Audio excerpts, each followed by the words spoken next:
अरे बैठ जाओ, चंदा चोरी किया तुम लोगों ने, बैठ जाओ, चंदा चोरी किया तुमने भगवान श्री राम के नाम पे चंदा चोरी किया। बैठ जाओ, बैठ जाओ। इसके नाम में चरित्र होना चाहिए, वरना तो हराम में भी राम लिखा हुआ है, वरना तो हराम में भी राम लिखा हुआ है। इसलिए राम का नाम लगा लेने मात्र से आपके गुनाह नहीं छिप जाएंगे। मान्यवर, मैं भाजपाइयों के लिए, भाजपाई मित्रों के लिए एक गाना गाना चाहता हूं कि देखो ऐ दीवानों ऐसा काम ना करो, राम का नाम बदनाम ना करो, राम का नाम बदनाम ना करो। लेकिन हमारे भाजपाई मित्र कह रहे हैं राम राम जपना पराया माल अपना, राम राम जपना पराया माल अपना। इनका ध्यान लूटखोरी और भ्रष्टाचार में लगा हुआ है। सर आपका चेहरा आ रहा है, मेरा भाषण मेरा चल रहा है, चेहरा आपका आ रहा है। किसानों से 5 लाख रुपए बिस्वा जमीन ली गई अयोध्या में। अरे सुनो ध्यान से, किसानों से 5 लाख रुपए बिस्वा अयोध्या में जमीन ली गई और लोढ़ा ब्रदर्स ने उसी जमीन को प्लाटिंग करके 1 करोड़ 80 लाख रुपए में बेचा। आप धंधा कर रहे हैं, लोगों ने आपको हराया, इसीलिए अयोध्या के लोगों ने आपको हराया। और यही आपका चरित्र रहेगा तो पूरे देश में जनता आपको जवाब देगी, जनता आपको हराने का काम करेगी। राम चरित्र का नाम है, राम मर्यादा का नाम है, राम आदर्श का नाम है। राम के नाम में चरित्र होना चाहिए, वरना तो हराम में भी राम लिखा हुआ है, वरना तो हराम में भी राम लिखा हुआ है। इसलिए राम का नाम लगा लेने मात्र से आपके गुनाह नहीं छिप जाएंगे। सुखराम नाम था ना मान्यवर, बेड के नीचे रुपया मिला था, बेड के नीचे रुपया मिला था। भगवान श्री राम का नाम लेके कितना गुनाह आप अपना छिपाना चाहते हैं, कितना गुनाह छिपाना चाहते हैं। राष्ट्रपिता महात्मा गांधी से आपको क्या समस्या है मान्यवर? अरे वो राष्ट्रपिता महात्मा गांधी इतने महान है, इतने महान है, इतने महान है कि दुनिया के 80 देशों में उनकी प्रतिमा लगी हुई है मान्यवर, 80 देशों में। और जब G20 का सम्मेलन हुआ, दुनिया के तमाम राष्ट्राध्यक्ष आए, दुनिया के तमाम प्रधानमंत्री और राष्ट्रपति आए, तो भारत के प्रधानमंत्री को मजबूर होकर उसी राजघाट पर महात्मा गांधी के सामने सर झुकाना पड़ा। वो गोलवरकर की समाधि पे नहीं गए, गांधी की समाधि पे गए, वो गोडसे की समाधि पे नहीं गए, गांधी की समाधि पे गए मान्यवर। अरे भाजपाइयों ने जी राम जी योजना के तहत 1000 करोड़ का भ्रष्टाचार यूपी में कर लिया। अरे भाजपाइयों ने हरियाणा में 500 करोड़ रुपए का भ्रष्टाचार जी राम जी में कर लिया।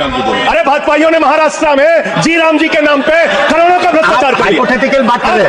भाजपाइयों ने गुजरात में तो क्या बोलूं सर, क्या आपत्ति है इनको सर, क्या बोलूं, जी राम जी ना बोलूं सर? अब तो गुजरात में सैकड़ों करोड़ का भ्रष्टाचार भाजपाइयों ने जी राम जी के नाम पे कर लिया। पूरे देश में, गांव में विधायक, इनके बीजेपी के विधायकों ने जी राम जी योजना में भ्रष्टाचार कर लिया। तो ये आप राम को सम्मान दे रहे हैं कि राम को अपमानित कर रहे हैं? आप राम को अपमानित कर रहे हैं। अरे बैठ जाओ, चंदा चोरी किया तुम लोगों ने, बैठ जाओ, चंदा चोरी किया तुमने भगवान श्री राम के नाम पे चंदा चोरी किया। बैठ जाओ। मान्यवर, मैं भाजपाइयों के लिए, भाजपाई मित्रों के लिए एक गाना गाना चाहता हूं कि देखो ऐ दीवानों ऐसा काम ना करो, राम का नाम बदनाम ना करो, राम का नाम बदनाम ना करो। इस जी राम जी योजना के नाम पे पूरे देश में आप लोगों का जो भ्रष्टाचार है, हम नहीं चाहते कि वो हमारे आराध्य भगवान श्री राम के साथ जुड़े। आप वो भ्रष्टाचार, वो चोरी, वो सारे कुछ लूटखोरी वो जोड़ना चाहते, कमीशन खोरी राम जी के नाम से, राम जी के नाम से जोड़ना चाहते हैं। लेकिन मैं क्या करूं मान्यवर, मैं तो कह रहा हूं, आप फिर आ गए मान्यवर, हम लोगों को। हाँ तो मान्यवर हम तो कह रहे हैं देखो ऐ दीवानों ऐसा काम ना करो, राम का नाम बदनाम ना करो। लेकिन हमारे भाजपाई मित्र कह रहे हैं राम राम जपना पराया माल अपना, राम राम जपना पराया माल अपना। इनका ध्यान लूटखोरी और भ्रष्टाचार में लगा। राष्ट्रपिता महात्मा गांधी जो राम राज्य की कल्पना करते थे, राष्ट्रपिता महात्मा गांधी जो रघुपति राघव राजा राम का पाठ करते थे, राष्ट्रपिता महात्मा गांधी जो भगवान श्री राम के सच्चे भक्त थे। और याद रखिएगा मान्यवर, इस सरकार को आपके माध्यम से कहना चाहता हूं, भगवान को अपने भक्त से बहुत प्यार होता है। आज भगवान श्री राम आपको श्राप दे रहे होंगे कि तुम हमारे भक्त को अपमानित कर रहे हो। सर आपका चेहरा आ रहा है, मेरा भाषण मेरा चल रहा है, चेहरा आपका आ रहा है। इस देश का किसान आपका आ रहा है, इस देश का मजदूर, इस देश के करोड़ों लोग सड़कों पर उतरे, उनको खालिस्तानी कहा गया, पाकिस्तानी कहा गया, गोलियां चलाई गई, लाठियां चलाई गई, बड़े बड़े कील गाड़ दिए गए सड़कों पे। और 1.5 साल के बाद प्रधानमंत्री जी एक दिन प्रकट होते हैं, कहते हैं मेरी तपस्या में कमी हो गई, हम कानून वापस ले रहे हैं। आज मैं आपसे कहना चाहता हूं मान्यवर, यह ऐतिहासिक भूल आप करने जा रहे हैं, यह गुनाह और पाप आप दोबारा करने जा रहे हैं।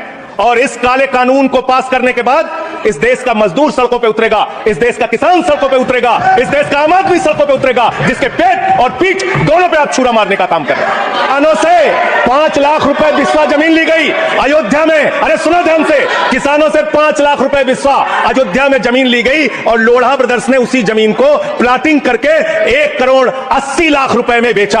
आप धंधा कर रहे हैं प्रभु श्री राम के नाम पे, आप धंधा कर रहे हैं, अयोध्या के लोगों को लूटने का काम कर रहे हैं, अयोध्या के किसानों को लूटने का काम कर रहे हैं। इसीलिए अयोध्या के लोगों ने आपको हराया, इसीलिए अयोध्या के लोगों ने आपको हराया। और यही आपका चरित्र रहेगा तो पूरे देश में जनता आपको जवाब देगी, जनता आपको हराने का काम करेगी। जदि आपंक आम भिडी भल लगा तेब आम चैनल को लाइक, शेयर और सब्सक्राइब करने को जमा भी भूलु नहीं।